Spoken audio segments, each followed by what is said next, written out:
ubicación de nuevo ingreso, bueno, algunas promociones que tenemos acerca del nuevo ingreso también. Pero que bueno, estamos, buenas tardes a todos nuestros radioescuchas quienes nos están sintonizando ahora a través del 1130 de amplitud modulada y también a quienes nos están viendo en redes sociales a través de nuestras páginas de Facebook en XEWAT Radio Chapingo y también en Radio Chapingo, estas páginas que tenemos ahí.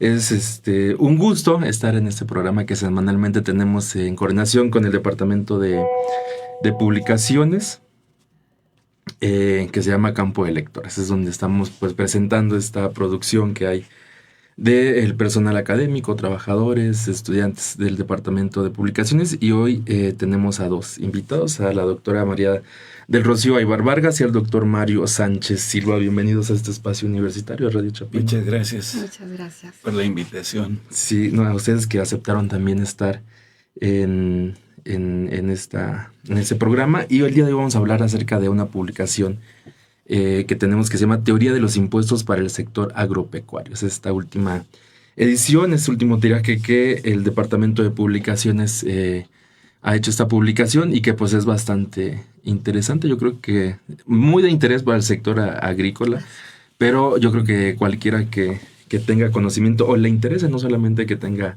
conocimiento de las ciencias económicas, que le interese el panorama general del país, yo creo que también le va a interesar esta publicación. Sin más, pues les cedería la palabra, doctora.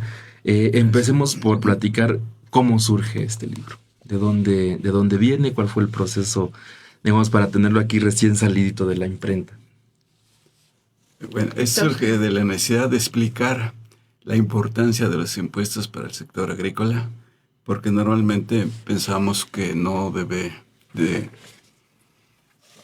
captarse impuestos por ese sector debido a que es una función social prácticamente los alimentos, todos necesitamos alimentarnos, pero la Constitución nos dice de que toda actividad económica debe ser remunerada, todo trabajo productivo debe ser remunerado, pero también nos dice que toda actividad económica causa impuestos, porque es una forma de hacer la recaudación para que el Estado, el gobierno, cubra sus necesidades de inversión y demás.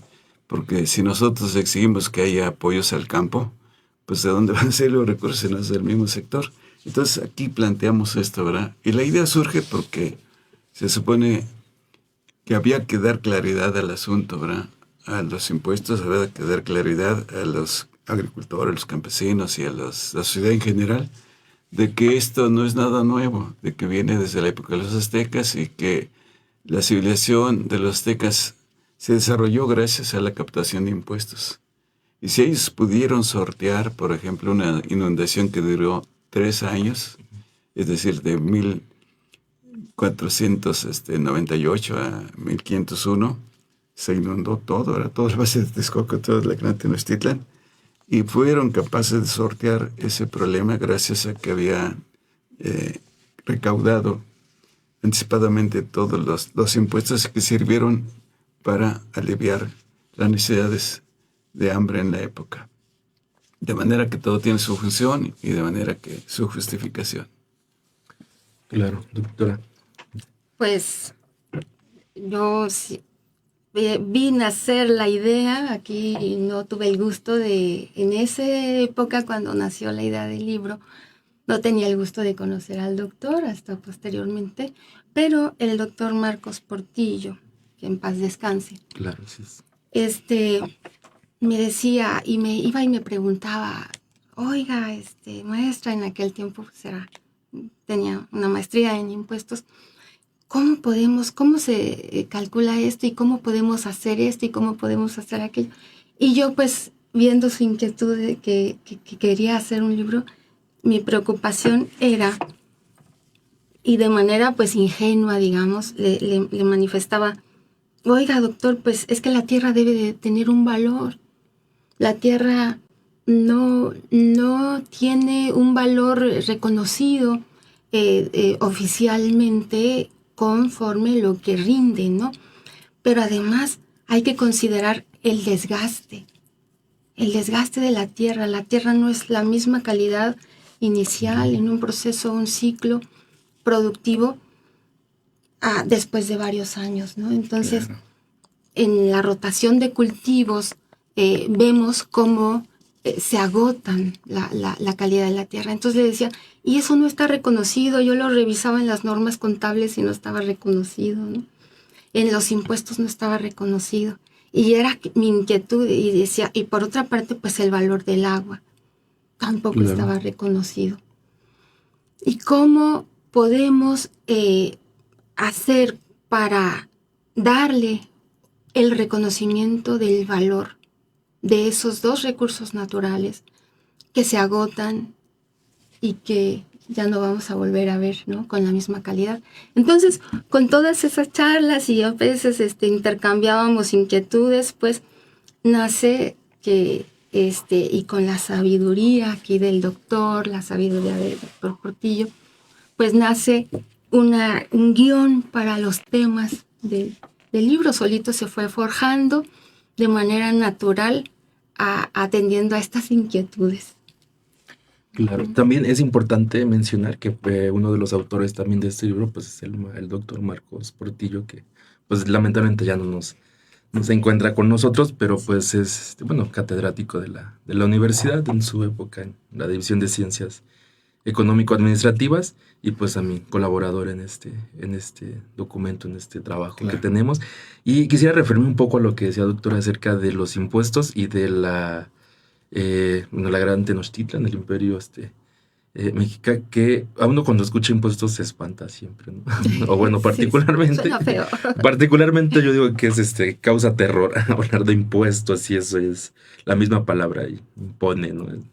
Pero desde hace mucho tiempo yo creo que existe ese mecanismo para que bueno, si lo queremos ver como un estado, la teoría, bueno, actual los estados-nación y eso, pero antes las diferentes formas de gobierno era donde se alimentaban para un montón de Claro. cosas. Me remito, pues, la forma de este impuesto, pues, en Tenochtitlan era a través de otras formas, ¿no? Ujú. Que se imponía también a la población, pero, digamos, siempre ha existido Claro. en las sociedades, y eso era, porque hay una parte del libro que habla, por ejemplo, las características del medio rural en México. ¿Cuáles son esas características que ustedes consideran esenciales o básicas entender para poderlo aterrizar en esta teoría de los impuestos? Porque, bueno, muchas de las cuestiones del medio rural continúan con prácticas prehispánicas, precisamente de ese acopio de impuestos que se hacen como en un sentido pues comunal, ¿no? Para la comunidad. Pero, ¿cuáles son esas características que debemos tener en cuenta para abordar la teoría de los impuestos en el sector agropecuario? Ok. Sí, las características. Primero, bueno, caracterizamos en el libro cómo está constituido el sector agropecuario. Hay una propiedad ejidal, una propiedad comunal y una propiedad privada. Propiedad federal, en las áreas que hay construcciones del Estado.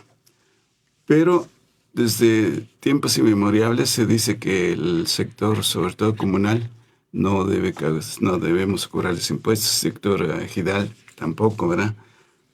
Pero sí podemos explicar el porqué en la época de los aztecas y cómo estaban organizados para hacer esta recaudación.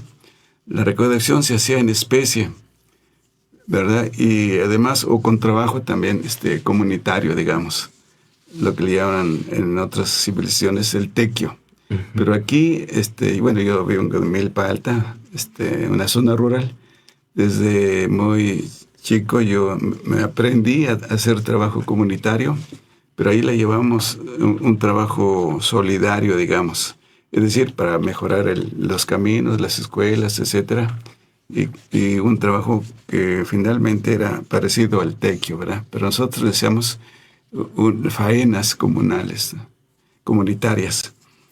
Cuando hablamos de los impuestos ya en la época de los aztecas, ellos estaban bien organizados. Muchos teóricos piensan que no existían las condiciones como para hacer este esfuerzo de captación fiscal que hoy conocemos, sino que ellos decían porque no era una organización que diera soporte, ¿verdad?, a la captación de impuestos. Pero si nosotros nos remitimos a las características que debe tener un Estado-nación desde la independencia, bueno, la Revolución Francesa, ahí nace el Estado-Nación. Quiere decir que debe haber primero un territorio, población y un gobierno. Y en el caso de los aztecas, todos estos elementos existían, ¿verdad? Había como 2,5 millones de habitantes en la Gran Tenochtitlan, en sus alrededores. Y además estaban tan organizados que había el Calpulli, el Calpulali, Michilmali. Calpulli, tierras para los barrios, ¿no?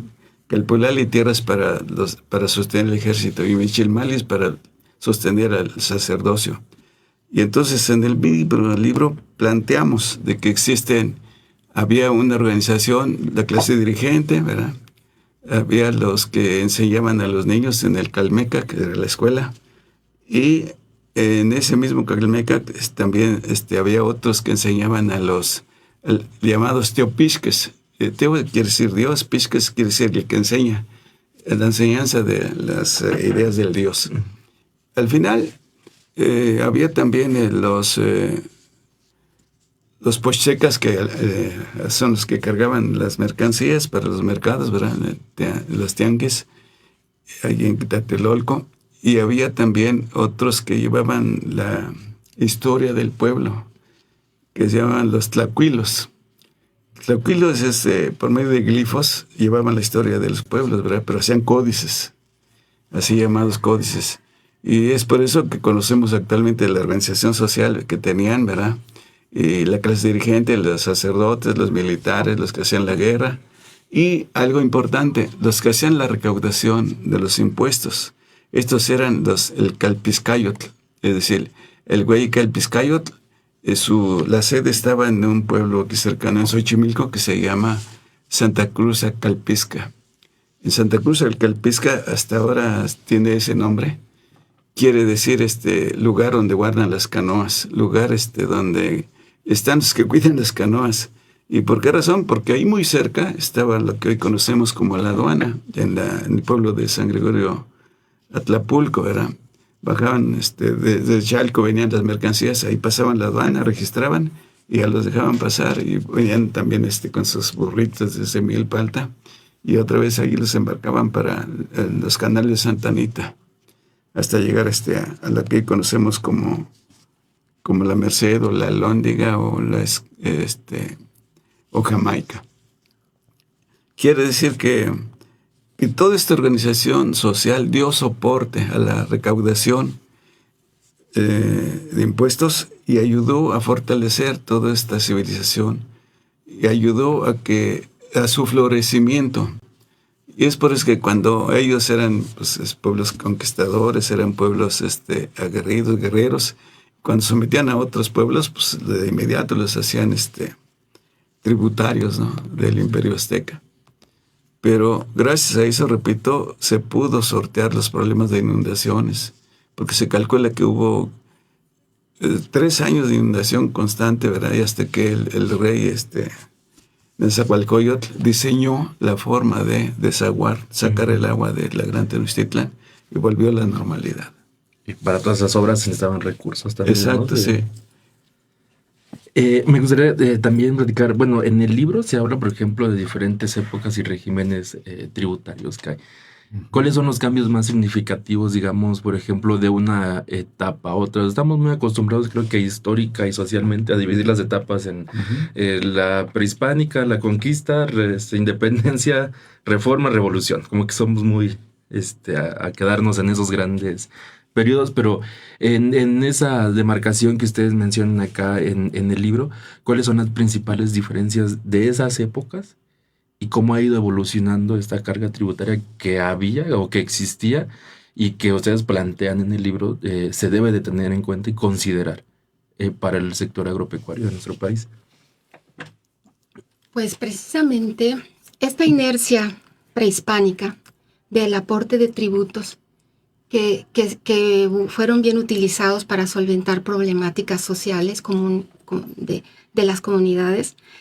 Esa inercia, pienso yo, que continuó en ya las épocas de la colonia, solamente que, bueno, ahí las autoridades ya no eran originarios, ¿no? Las autoridades, pues eran por parte de los colonizadores, quienes recababan los tributos, y ahí sí no tengo mucha claridad de la rendición de cuentas, ¿verdad? Sin embargo, pues seguían siendo parte para beneficio de las comunidades, ¿no? Parcialmente. Otros, pues yo creo que tenían salida hacia los conquistadores. Pero después de eso continuó la inercia del pago de los tributos. Después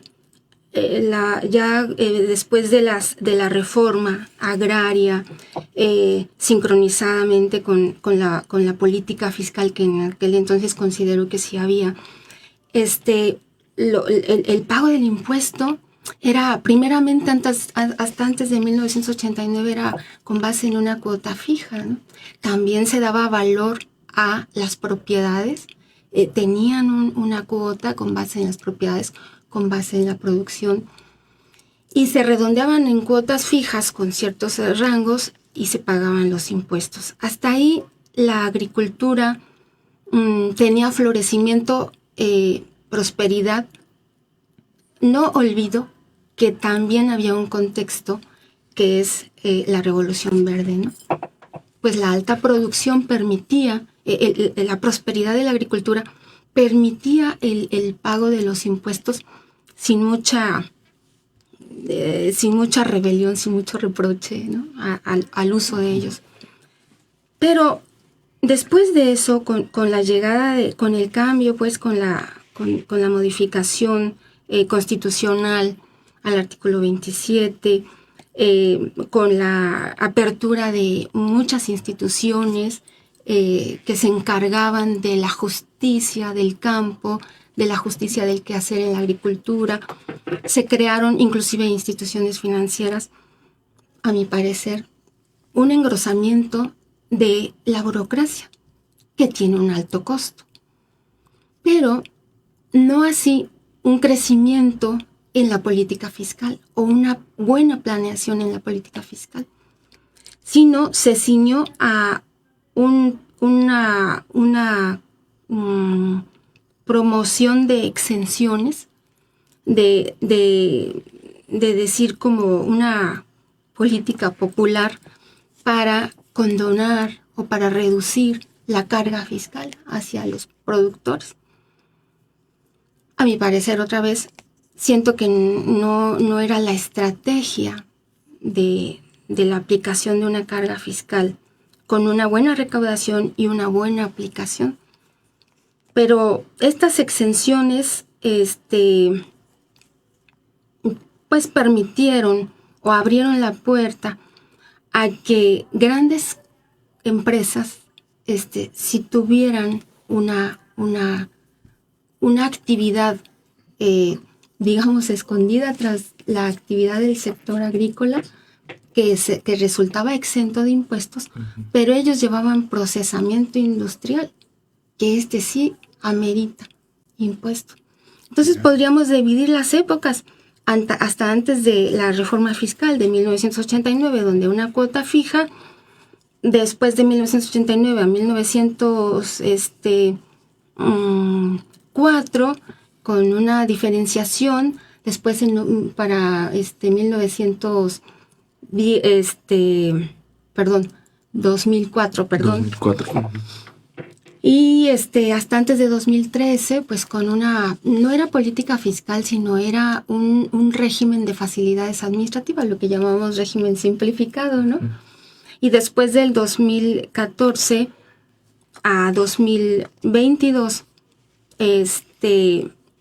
un régimen exclusivo para sector agrícola, de lo que le conocíamos como agapes, y posteriormente 2022 a la fecha otra modificación, pero sigue siendo el curso de las facilidades administrativas, no una política fiscal o una política fiscal para el campo. Y esa facilidad que se llama régimen simplificado de confianza, en donde pues sigue siendo exento todo aquel que se dedique a las actividades agrícolas, ganaderas, pecuarias y pesqueras, están exentos de impuestos, pero pues no dejo de estar inquieta porque en esto pues cae también las grandes empresas que resultan ser exentas, no tienen la restricción de dedicarse 100% a actividades agrícolas, tienen un 80% de actividades agrícolas, 90%. Entonces, siento que así ha sido como que la segmentación de la política fiscal. Claro. Y para entender un poco también a todos los que nos están escuchando, ¿cómo se regula el régimen agrario en nuestro país? ¿Quién interviene? ¿Qué instancias? Como para también entender en manos también de quién podría recaer esta responsabilidad de poder proponer una política fiscal adecuada para el campo. ¿Cómo está regulado